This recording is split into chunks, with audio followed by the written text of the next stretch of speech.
मित्राणि नमः संस्कृताय। कैसे हैं आप सब? उम्मीद है अच्छे होंगे, स्वस्थ होंगे। फ्रेंड्स, स्वागत है आपका संस्कृत शिक्षा में और मैं हूँ बिंदु शर्मा। हम कर रहे हैं मॉडल टेस्ट पेपर है।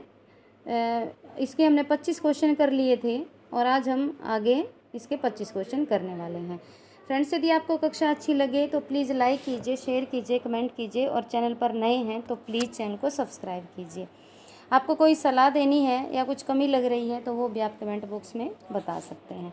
तो आइए फ्रेंड्स, शुरू करते हैं अपनी कक्षा जो हमारे लिए संस्कृत के हर एग्ज़ाम के लिए बेनिफिशियल रहेगी। तो आइए शुरू करते हैं। देखिए प्रश्न नंबर 26 के साथ, नवाधनो अधोव्रहत पयोधरान, यहाँ व्रहत में विभक्ति कौन सी है? कौन सी है?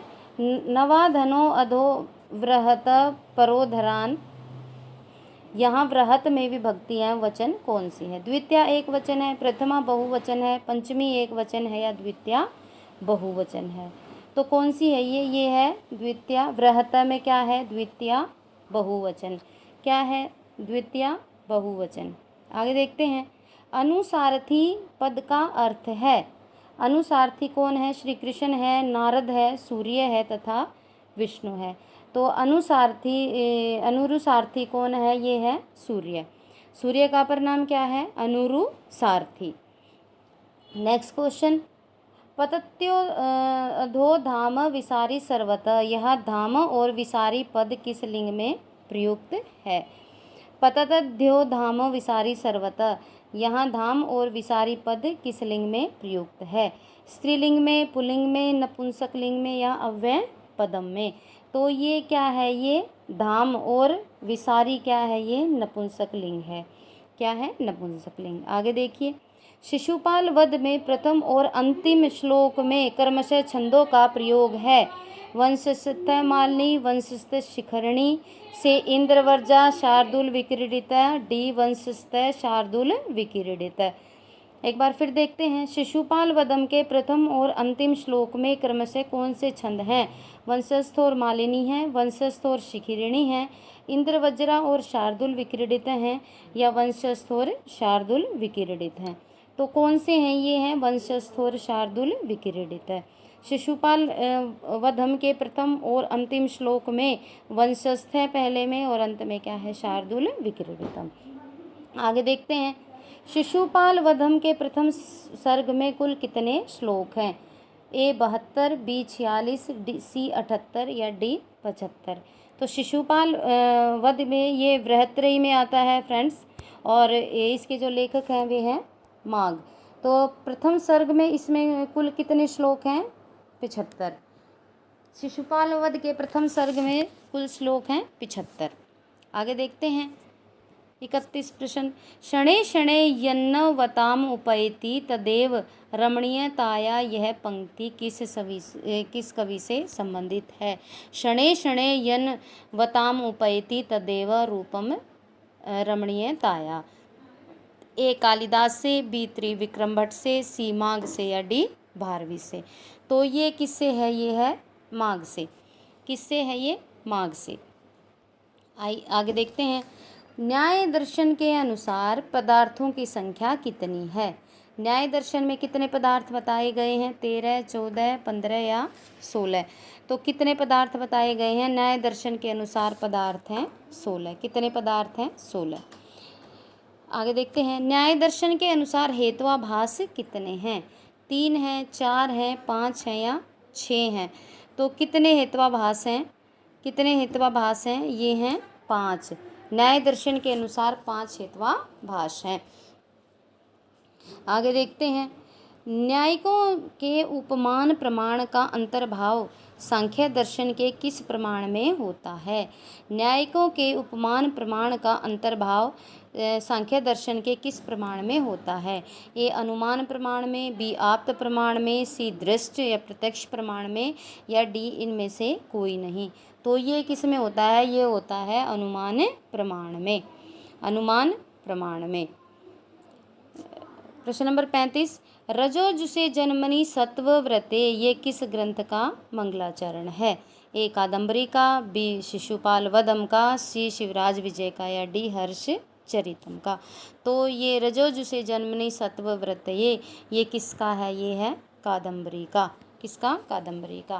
फ्रेंड्स, अपनी एक कक्षा है जिसमें पूरे मंगलाचरण हमने किए हुए हैं, तो यदि आप वो देखना चाहते हैं तो प्लेलिस्ट में जाकर आप वो देख सकते हैं। उसमें हमने छंद भी पढ़े हैं और मंगलाचरण का प्रकार भी पढ़ा है। न्याय दर्शन के अनुसार इंद्रिय और अर्थ का सन्निकर्ष कितने प्रकार का होता है? इंद्रिय और अर्थ का सन्निकर्ष 6 प्रकार का होता है, 7 का, 9 का या 8 का। तो ये कितने प्रकार का होता है? न्याय दर्शन के अनुसार इंद्रिय और अर्थ का सन्निकर्ष कितने प्रकार का होता है? ये होता है 6 प्रकार का। कितने प्रकार का? 6 प्रकार का। आगे देखते हैं। न्याय के अनुसार कारण को कैसा होना चाहिए? न्याय के अनुसार कारण को कैसा होना चाहिए? कार्य का सहायक होना चाहिए, कार्य का उत्तरवर्ती होना चाहिए, कार्य का नियत पूर्ववर्ती होना चाहिए या कार्य का पूर्ववर्ती होना चाहिए। तो ये कौन सा होना चाहिए? न्याय के अनुसार कारण को कैसा होना चाहिए? ये होना चाहिए कार्य का नियत पूर्ववर्ती। कार्य का नियत पूर्ववर्ती। Next question 38। अन्यथा सिद्ध कितने प्रकार का होता है? अन्यथा सिद्ध कितने प्रकार का होता है? ए 2, बी 3, सी 4 या डी 5। तो ये कितने प्रकार का होता है फ्रेंड्स? ये होता है 5 प्रकार का। कितने प्रकार का होता है? ये होता है 5 प्रकार का। आगे देखते हैं। न्यायिक न्याय प्रमाण, न्यायिक अभाव प्रमाण को किसका विषय कहा गया है? न्यायिक अभाव प्रमाण को किसका विषय कहा गया है? अनुमान का, उपमान का, शब्द का या प्रत्यक्ष का। तो ये किसका कहा गया है? ये कहा गया है प्रत्यक्ष का। किसका? प्रत्यक्ष का। आगे देखते हैं। हर इव जित मन मंथ कमलियो निरीव विमानी कृतराज हंस मंडल, यह किसका विशेषण है? एक बार फिर प्रश्न पढ़ लेते हैं। हर इव जीत मन मथ कमलियो निरीव विमानी कृतराज, यह किसका विशेषण है? ये चंद्रापीड़ का है, शूद्रक का है, शुकनाश का है या तारापीड़ का है? ये किसका है? ये किसका है? ये है शूद्रक का। ये किसका है? शूद्रक का है। क्या है? हर इव जीत मन मंथ है कमलियो निरीव विमानी कृतराज। आइए आगे देखते हैं। कुशल शब्द का अर्थ परिवर्तन क्या कहा जाएगा? कुशल शब्द का अर्थ परिवर्तन क्या कहा जाएगा? अर्थ विस्तार कहा जाएगा, अर्थ संकोच कहा जाएगा, अर्थादेश या इनमें से कोई नहीं। तो ये क्या कहा जाएगा? ये कहा जाएगा अर्थ विस्तार। कुशल शब्द का अर्थ परिवर्तन क्या कहा जाएगा? अर्थ विस्तार। Next question. प्रमाण को स्वतः और अप्रमाण को परतः कौन मानता है? प्रमाणित को स्वतः और अप्रमाण को परतः कौन मानता है? ये मानते हैं न्यायिक मानते हैं, वेदांती मानते हैं, मीमांसक मानते हैं या सांख्यवादी मानते हैं। तो ये कौन मानते हैं? प्रमाण को स्वतः और अप्रमाण को परतः कौन मानता है? ये मानते हैं मीमांसक। कौन? मीमांसक। अ कौन सा स्वर है? अ कौन सा स्वर है? पश्च है, केंद्रीय है, अग्र स्वर है या वर्तल स्वर है?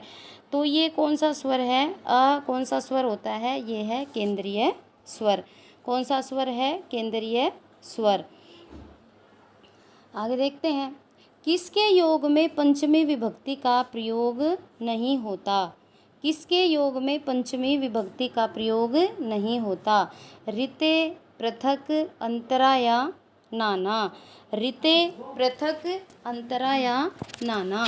तो किसके कौन से किसके योग में? अंतरा के योग में पंचमी विभक्ति का प्रयोग नहीं होता। आगे देखते हैं। वेदांत दर्शन के अनुसार कौन सी शक्ति परम ब्रह्म पर जगत का देखते हैं जगत का भ्रम उत्पन्न करती है? वेदांत दर्शन के अनुसार कौन सी शक्ति परम ब्रह्म पर जगत का भ्रम उत्पन्न करती है?